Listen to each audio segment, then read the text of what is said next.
Hello everyone दोस्तों, आप सभी का स्वागत है इस चैनल में।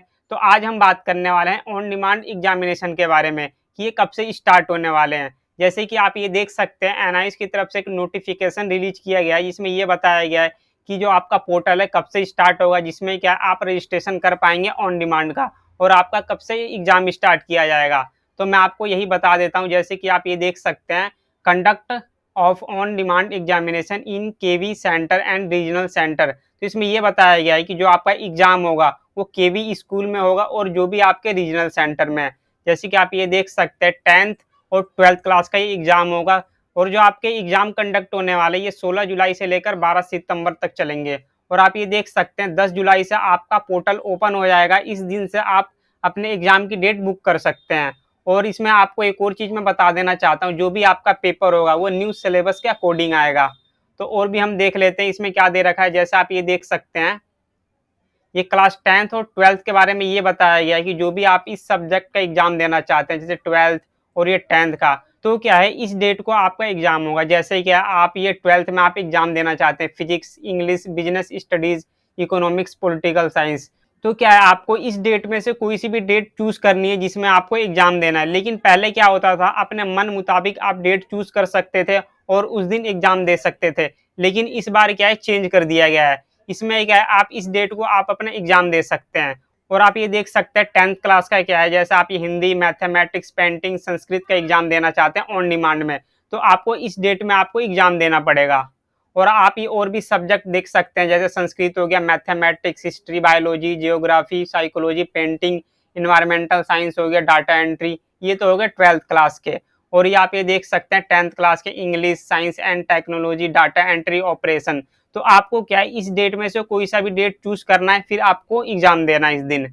और दोस्तों, किसी को भी हेल्प चाहिए, जैसे ऑन डिमांड में उसे एडमिशन लेना है, कोई भी उसे क्वारी होती है, तो आप मुझे कांटेक्ट कर सकते हैं, मैं आपकी पूरी हेल्प करूंगा। जैसा आप ये देख सकते हैं, और भी सब्जेक्ट यहाँ दिए गए हैं, chemistry, accountancy, Hindi, home science, ये सारे आपके 12th क्लास के सब्जेक्ट रहने वाले हैं। जो क्या है, आप इस डेट को आप चूज करके इस दिन एग्जाम दे सकते हैं। और आप ये देख सकते हैं 10th क्लास का है। और दोस्तों, मैं इसमें आपको एक और चीज़ कहना चाहता हूँ, ऑन डिमांड को लेकर के कई बच्चों को कन्फ्यूजन होती है और उन्हें क्वारी होती है। जैसे क्या है कि ऑन डिमांड का किन बच्चों को एग्जाम देना चाहिए या नहीं देना चाहिए, इसका टीएम में असाइनमेंट होगा या नहीं होगा, प्रैक्टिकल होगा या नहीं होगा, इसका रिजल्ट कब आएगा। तो ये सारी चीज़ों पे भी हम बात करने वाले हैं, तो मैं आपको पीपीटी के माध्यम से इजीली समझाऊंगा। तो आइए स्टार्ट करते हैं। तो हम पहले ये बात कर लेते हैं, जो ऑन डिमांड का एग्जाम है कौन से स्टूडेंट दे सकते हैं। तो इसमें क्या है, दो कंडीशन होती है। पहला क्या है, जो स्टूडेंट फेल है किसी भी बोर्ड से, जैसे बिहार बोर्ड या सीबीएसई बोर्ड या यूपी बोर्ड या किसी भी बोर्ड से फेल है, वो भी एग्जाम दे सकते हैं। और इसमें जो पास स्टूडेंट है वो भी एग्जाम दे सकते हैं। तो मैं पहले बात कर लेता हूँ जो फेल स्टूडेंट है, तो इसमें क्या कंडीशन होता है। जैसे मैं आपको एक एग्जाम्पल के थ्रू समझा देता हूँ।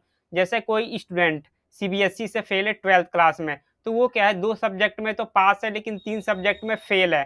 तो इसमें क्या होता है, जो 2 सब्जेक्ट होता है उसमें आपकी टीओसी हो जाती है और 3 सब्जेक्ट का आपको एग्जाम देना पड़ता है। तो इससे क्या होता है, आपकी जो 5 सब्जेक्ट की मार्कशीट तैयार हो जाती है। तो आपको समझ में आ गया? तो यही होता है इसमें टीओसी में। तो आपको ये चीज़ें क्लियर हो गई होंगी। अब हम बात कर लेते हैं, जो स्टूडेंट पास हो चुके हैं, तो वो क्या है, इम्प्रूवमेंट के लिए एग्जाम दे सकते हैं, या जो बच्चे इंजीनियरिंग या नीट करना चाहते हैं वो भी बच्चे दे सकते हैं। जैसे इंजीनियरिंग में क्या होता है, उन्हें मैथ चाहिए होती है और नीट करना होता है। तो जिन्हें इंजीनियरिंग करनी होती है वो मैथ का एग्जाम दे देते हैं इसमें, और जिन्हें नीट करनी होती है वो बायो का एग्जाम दे देते हैं। तो ये भी दे सकते हैं। और इसमें क्या होता है, मिनिमम आप 1 सब्जेक्ट का एग्जाम दे सकते हैं और मैक्सिमम 4 सब्जेक्ट का एग्जाम दे सकते हैं। इसमें क्या है, सिर्फ आपको मार्कशीट मिलती है जितने भी सब्जेक्ट का आप एग्जाम देते हैं। तो आपको ये, आई होप आपको ये समझ में आ गया होगा। अब हम देख लेते हैं प्रैक्टिकल एग्जाम होगा या नहीं होगा। जो भी बच्चे ऑन डिमांड में एग्जाम दे रहे हैं उनका प्रैक्टिकल होता है। जैसे क्या है, आपका जब थ्योरी एग्जाम होता है तो उसके बाद आपका प्रैक्टिकल एग्जाम होता है। और अब हम बात कर लेते हैं ये एग्जाम कहाँ होंगे। जब भी आप ये फॉर्म अप्लाई कर देते हैं तो आपका जो एग्जाम है वो केंद्रीय विद्यालय या रीजनल सेंटर में होता है, दोनों में से किसी एक में हो सकता है। अब हम बात कर लेते हैं नेक्स्ट अपना, ऑन डिमांड में टीएम में असाइनमेंट सबमिट करना है। तो इसमें मैं आपको बता देता हूँ, जो ऑन डिमांड का एग्जाम होता है उसमें आपको टीएमए के नंबर नहीं मिलते हैं, यानी आपको जो टीएमए है असाइनमेंट वो आपको सबमिट नहीं करना है।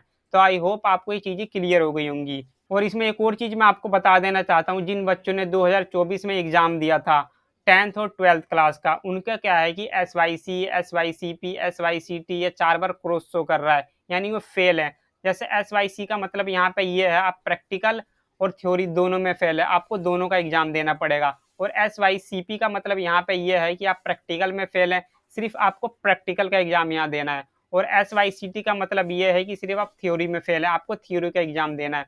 और 4 बार क्रॉस का मतलब ये होता है कि आपका जो रिजल्ट कार्ड है वो इनकम्प्लीट है। इसका मतलब कभी-कभी ये भी होता है, जैसे आपने 5 सब्जेक्ट ले रखा है, उसमें से 1 सब्जेक्ट आपने लैंग्वेज नहीं लिया है, तभी भी आपको ये 4 बार क्रॉस देखने के लिए मिलता है, या आप फेल होते हैं तो भी दिखने को मिलता है। और भी आपको कोई भी एब्रिविएशन शो कर रही हो तो आप हमसे कॉन्टैक्ट कर सकते हैं। और इसमें नेक्स्ट है, जो भी बच्चे ऑन डिमांड में रजिस्ट्रेशन करवाना चाहते हैं, तो उनको कौन-कौन से डॉक्यूमेंट की नीड पड़ती है, तो मैं बता देना चाहता हूँ। आपके पास आधार कार्ड होना चाहिए, पासपोर्ट साइज़ फ़ोटो होनी चाहिए और आपका सिग्नेचर होना चाहिए। और इसमें नेक्स्ट है, जो 10th या 12th की जो भी मार्कशीट है, फेल या पास वाली, वो यहाँ पे लगेगी। तो आपको क्या करना है, यदि हमसे आपको एडमिशन करवाना है, तो आप इस नंबर पे कॉन्टैक्ट कर सकते हैं, जो भी डिटेल है आप हमें सेंड कर सकते हैं। इसमें क्या है, हम आपका एडमिशन कर देंगे और आपको जो भी हॉल टिकट है हम आपको सेंड कर देंगे ईज़िली, और जो भी इससे रिलेटेड इन्फॉर्मेशन होती है हम आपको शेयर कर देंगे। और लास्ट अपना रिजल्ट कब आएगा, जब आप ऑन डिमांड का एग्ज़ाम दे देते हैं, तो उसमें कई बच्चों की क्वेरी ये होती है कि हमने एग्ज़ाम तो दे दिया, क्या है कि कई बच्चों को एग्ज़ाम देने के बाद उन्हें एडमिशन लेना पड़ता है किसी भी यूनिवर्सिटी में, तो वो परेशान रहते हैं। और मैं आपको बता देना चाहता हूँ, जब आप इसका एग्ज़ाम दे देते हैं, तो 45 दिन के बाद आपका रिजल्ट आ जाता है इसमें। तो आई होप दोस्तों, जो भी मैंने आपको ये समझाया ऑन डिमांड के बारे में, तो आपको अच्छे से समझ में आया होगा। और किसी स्टूडेंट को कोई भी इससे रिलेटेड क्वेरी है, तो आप मुझे कॉन्टैक्ट कर सकते हैं इस व्हाट्सएप नंबर पे। और दोस्तों, जो भी ये वीडियो को देख रहे हैं, इस चैनल को आप सब्सक्राइब कर लेना, क्योंकि जो भी लेटेस्ट अपडेट आती है इससे रिलेटेड, आपको ईज़िली पहुँच पाए। तो thank you for watching this video दोस्तों। अब मिलते हैं नेक्स्ट वीडियो में।